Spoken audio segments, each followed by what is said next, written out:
Hey guys, what's up? Welcome back to the channel. It's Cynicalex, and today we got our 5th sneak peek for the upcoming update. And if you check out Twitter or if you check out YouTube, we've got the following 5-second or 7-second clip with the tagline, "Best not to disturb the seas unless you want to face the wrath of the Submariner."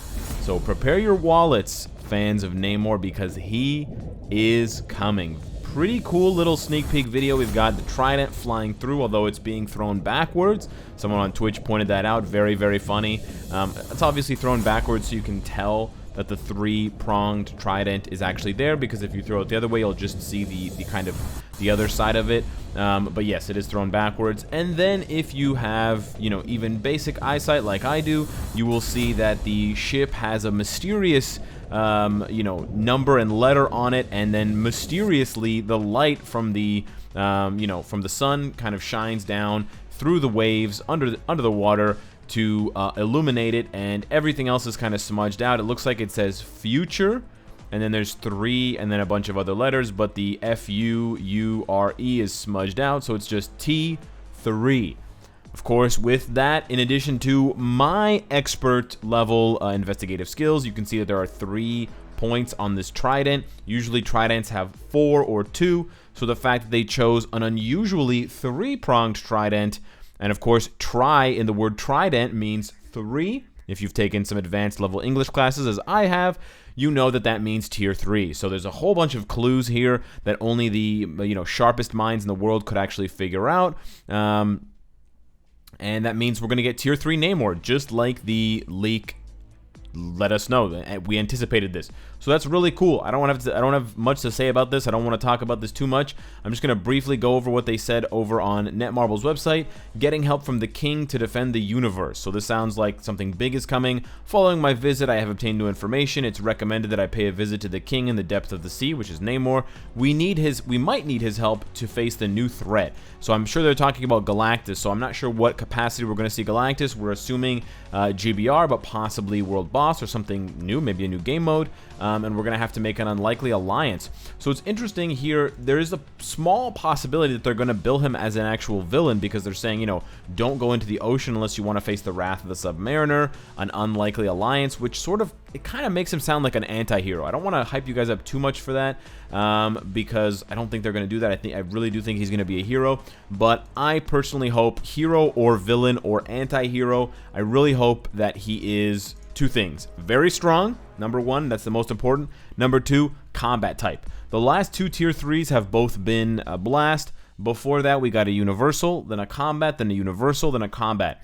There's a possibility that he's going to be speed, but I think either speed or combat is pretty much a lock for Namor. If he's blast, I'll be pretty disappointed, and if he's universal, it won't really make that much sense, to be honest with you. So yeah, that's kind of the lowdown on Namor. You already knew he was coming if you've watched my other videos. If you haven't watched my previous videos this week, what are you doing? Go back and watch them. Thanks. But what else I want to talk about? The other thing I want to talk about today is timeline battle, because it seems that Netmarble has put a little bit more effort into PvP for some reason, and they've updated the existing restricted character list. Now, I'm not exactly sure, because I don't have a running tally of all of the updated lists, so I don't actually know if this is one of them or if this is a new sort of combined version, but just from looking at it, it does seem new, because holy crap, there's 17 characters banned this week in Vibranium.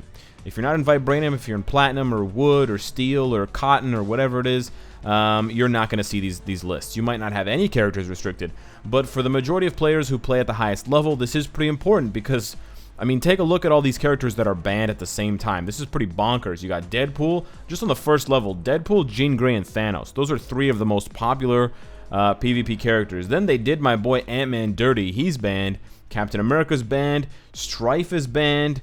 Quicksilver's banned. Spider-Man's banned. So huge ban list going on. So I wanted to take the opportunity to say, if this is a new ban list, thank you Netmarble, and please continue to do this. And please, for the love of God, add Captain Marvel to at least one of the ban lists.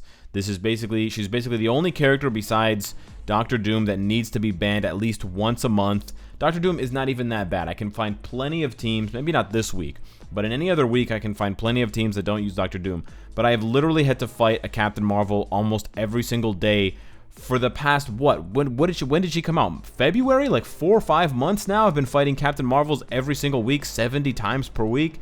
It's absolutely disgusting. It's like thousands of fights against Captain Marvel. It does need to change. So with that being said, I'm glad that they have updated the list. If they have updated it, if they haven't, update it. Add Captain Marvel. If you have, still update it. Add Captain Marvel. There's no reason why she shouldn't be banned.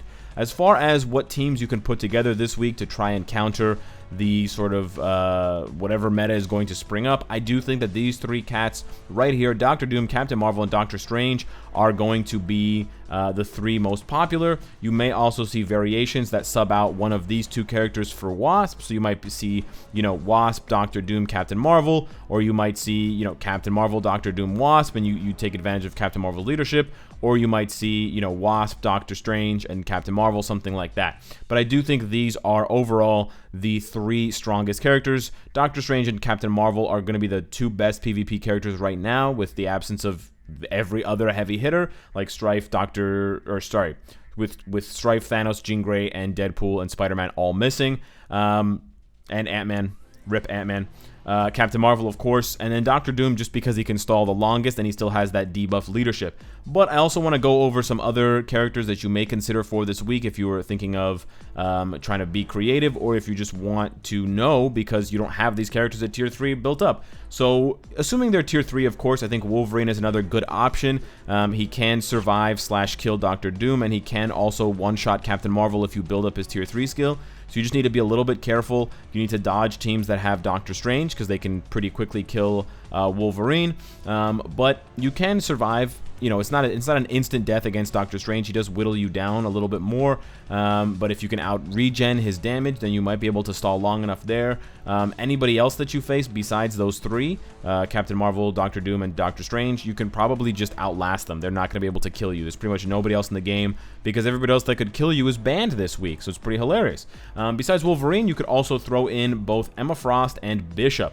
I think these characters are both quite good, quite tanky in the case of Emma Frost, and then in the case of Bishop, I've done multiple videos explaining why he's very good against Captain Marvel. So for those of you that are looking specifically for a Captain Marvel counter, this is your man. When she triggers her 4th skill, you trigger your 3rd skill, Revenge Shot, and she gets a face full of Revenge Shot. It's pretty beautiful, especially if you encounter teams. I haven't checked yet, but we will check. If you encounter a lot of teams that don't have debuff, Bishop can easily work 2 or 3 of the team members. Like, he can kill 2 or 3 of the team members, including a tier 3 Captain Marvel.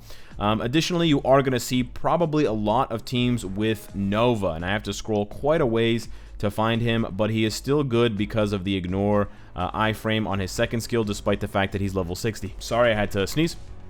And so you're going to see Nova as well. I don't think Nova is that much of a threat anymore, to be honest. If you bring someone tanky enough to just absorb that hit, you can then just kill him afterwards. He probably can't even kill Wolverine, so this is another character that you can just kind of sit there and tank. And you can use Nova to stall. If you have, like, let's say Doctor Doom, Nova, and then Captain Marvel, you can stall on Nova with Wolverine and then take her out. You might also see some Invisible Woman's. She is going to be getting a uniform soon, but she is still pretty strong. And with the passive that allows her to dodge hits, like Spider-Man 2099, who's another character I want to mention, she does have a chance. She does stand a chance against Captain Marvel. Now, unfortunately, because you're going to see a lot of Captain Marvels this week, I am going to mention Spider-Man 2099, but I do think he's particularly weak this week. Because although he does stop Captain Marvel with accelerated decoy, he just gets clocked by her later on, and he can't interrupt her for long enough, and his iframes just take too long and don't do enough damage fast enough for him to actually kill her. That was the one thing that I found and I was most frustrated by with Spider-Man 2099 when I tried him in PvP with the CTP of Destruction.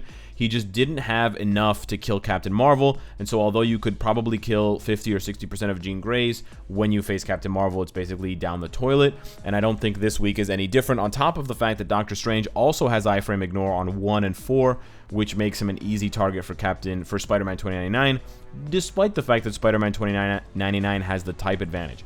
A couple of other characters you're bound to see this week. You're going to see Angel and Lee, just a pretty easy character to fight against. Stall against him with someone like Wolverine to build up your tier 3 skill, or just kill him and move on to the next. You're also going to see, and you might consider using some Nick Furies. Now, of the characters that I mentioned, of course, only Doctor Doom and the last character I'm going to mention, Victorious, are villains. So Nick Fury does have less value this week, but you can still bring him along for the legendary leadership, and that will be good enough. That might help your Bishop or another character get the one-hit KO on certain enemies. And then you could always bring along Victorious, high dodge, lots of heal from the HP shield, and, you know, iframes, all defense down, stuff like that. She does always have the weaponry to be available as a nice PvP character. So I'm actually going to go back and float my original team. I'm just going to go through, refreshing, seeing what different teams I get in terms of the compositions, and if I see anything that I haven't mentioned, like any of those 12 characters, then I'll just talk briefly about what I think they're trying to do besides goofy-ass teams. So we might see some we're going to see some goofy-ass teams right at the beginning, but we want to refresh up until we see someone in the top bracket. So we're looking for like, right here, 68 points. So we are still seeing some goofy teams here. This would obviously be an easy kill, but I think if we refresh a little bit more, we're going to start to see these teams. This is a nice team for me to fight because I have Doctor Strange to try and, you know, sweep this team. I'm always looking for the ace victory. This is literally a mirror match of what I said was the top 3. This is an obvious combination of other characters. This would probably be the easiest one to fight, especially because that's a tier 2 Wolverine. Yep, another option that I predicted. Yep, same thing over there. Okay, Wasp in the lead for the all attack, all defense, and the HP. Okay, different strategy here. This one's kind of tough because right after Doctor Doom, you have to face Captain Marvel, so you have to be a little bit careful there. If you're using Captain Marvel, which I think a lot of people are, you might want to wait, install for your Radiant form, and then pop your Radiant form to kill Doctor Doom the second time, so that you'll have it up for the duration of the battle with Captain Marvel. But yeah, it's pretty much all the same. This is obviously a really goofy team. I'm not sure what's going on here. I think he just swapped those over for recommendeds, but otherwise it's pretty much exactly what I predicted in certain differences. So let's just take on one of these teams. We'll do one battle here against we're going to try and sweep this team. We're going to try to sweep this team with my Doctor Strange. It's going to be difficult, but we're going to try it and see how it goes. We're just going to use Doctor Doom to stall at the beginning. Some nice stall tactics you can use. They don't work as well against Doctor Doom, but you can kind of fly to the other end of the arena. That helps against a lot of opponents who lose tracking on you. We're going to try to, break his iframe there with the first skill, and we got the first kill. Nice. We're going to pop the 5 right away because we want to interrupt that. And then we got the kill. Here we go. So now we have to go against Captain Marvel. We're going to pop 4 to get the iframe ignore, and we're going to pop 1 as well. And there we go. 1 and 4 are 2 beautiful counters. Oh, there we go. And we killed him with Reflect. Awesome. That was a tier 2 Doctor Strange. That's why I was able to kill him so quickly. Doctor Strange, don't sleep on him. Still very strong for PvP, even with the CTP of Rage, because he's got all that dodge. But you definitely want to focus on stalling at the very beginning of the fight to build up your cooldown so that you can pop Sorcerer Supreme right away.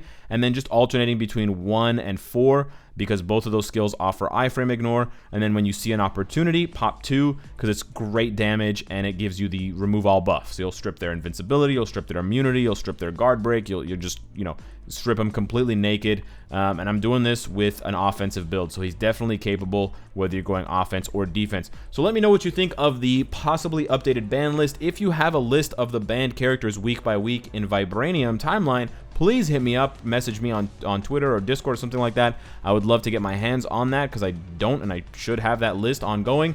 Also, let me know what you think of Tier 3 Namor. Are you going to try to Tier 3 him right away? Do you think he's going to be combat? Is he going to be a badass? I hope the answer to all of those is yes, because that would make me super happy. Super badass combat Tier 3 Namor stabbing people with the trident. I honestly could not ask. That would be Christmas in August for me. Hit me up in the comments down below. Subscribe if you enjoy the content and you want to support me. And of course, if you like what you see, I hope to see you later today. Take care.